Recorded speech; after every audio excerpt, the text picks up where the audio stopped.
আপনি বেলালকে দিয়ে আজান দেওয়ান, আরশের মালিক আল্লাহ বেলালের আজান শুনবার জন্য অপেক্ষা করছে।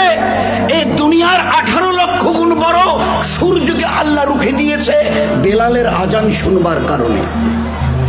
ভাবি ইজ্জত কাকে বলে? সূর্যকে রুখে দেওয়া হয়েছে কেন? আল্লাহ সূর্যকে আটকে দিয়েছে।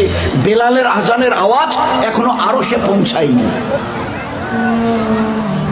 3, মিরাজ থেকে আল্লাহ রাসূল সাল্লাল্লাহু আলাইহি সাল্লাম ফিরে এসে বলছে, এই বেলাল।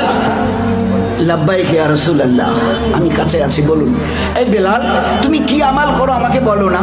আল্লাহ রাসূল, আমাকে লজ্জিত করবেন না, আমি কি আমাল করব? আপনি যা বলেন, আমি তো আপনার গোলামের গোলাম, আপনি যা বলেন তাই করি। না বেলাল, বলো না, বলো না। কেন গো আল্লাহ রাসূল, আমাকে শর্মিন্দা করছেন? না গো বেলাল, আমি শর্মিন্দা, তোমাকে লজ্জিত করিনি। আমি যখন জান্নাতে চলছিলাম তোমার পায়ের শব্দ আমাকে শোনানো হয়েছে, এটা তোমার সাথেই বেলালের পায়ের শব্দ। আমি তোমার পায়ের শব্দ জান্নাতে শুনেছি। ভাবতে পারি হোয়াট ইজ কল রেসপেক্ট, ইজ্জত কাকে বলে? What is call honour, honour কাকে বলে?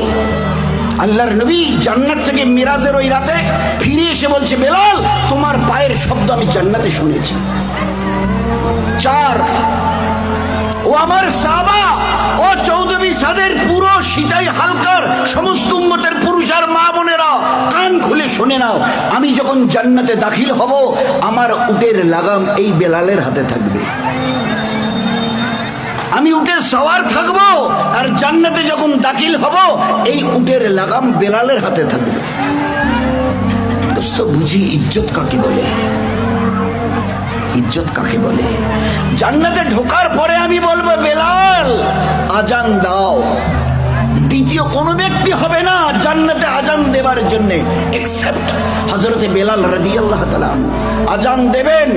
আর এই আজান 8টা জান্নাত আর 7টা জাহান্নামীদের প্রত্যেকের কানে আল্লাহ পৌঁছে দিয়ে দেবেন। সমস্ত জাহান্নামের চৌধুরীরা, আবু জেহেল, উতবা, শোবা, এই আজানের বেলালের আওয়াজ শুনবে আর বলবে, সাদ্দাকতা ইয়া বেলাল, সাদ্দাকতা। এ হাবেশার গোলাম, তুমি ঠিকই বলেছো। আল্লাহর পেয়ারা দিন যাদের কাছে ছিল, আজ তারা হাসতে হাসতে জান্নাতের স্বর্ণ শিখরে ইজ্জতের। আর আল্লাহর পেয়ারা দিনকে যারা ঝুটলিয়েছিল, আমরা সব আরবের বড় বড় চৌধুরী, আবু জেহেল, আবুল হাব, উতবা, শোহবা, আগের পরের, আজ আমরা বড় বড় ঠাটবাট দুনিয়া চালানেওয়ালা, আজ আমরা জাহান্নামের আগুনের মধ্যে হাবুডুবু খাচ্ছি। সাদ্দাকতা ইয়া বেলাল, তুমি সত্য কথা বলেছো। আল্লাহ হক, নবী হক, তার দিন হক, তার কিতাব হক, তার ফেরেশতারা হক, তুমি সত্য কথা বলেছো। This was the life of the Muslims.